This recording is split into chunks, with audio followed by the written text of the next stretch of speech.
Ini nga selebrasyon ang bago kay ina very momentos kag ini isa ginata kabig naton nga milestone.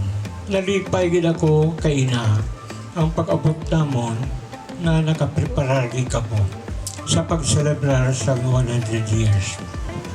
Thank you very much. Maayo ka.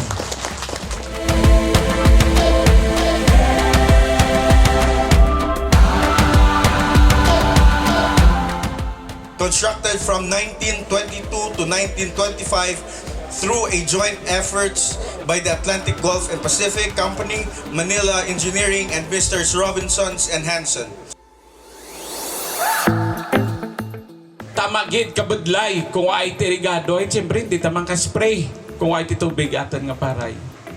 So palakpakan natin ang manag-invento kang ining idea nga mapatubigan ang aton mga pangumahan.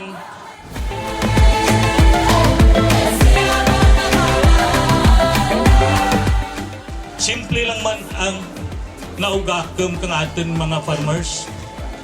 Nakaproduce man na ganandam kang sa 7 ka irrigator association, nakaproduce ng 3 ka milyonaryo nga mga irrigators associations.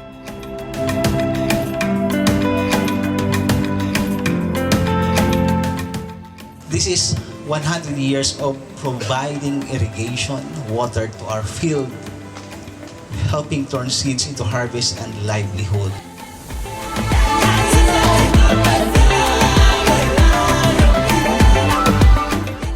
Since June 22, 1963, it has been managed by the National Irrigation Administration, and to this day, the Aganan Dam and the Aganan River Irrigation System continue to operate and irrigate at least 500 hectares of agricultural lands in the municipality of San Miguel, Iloilo.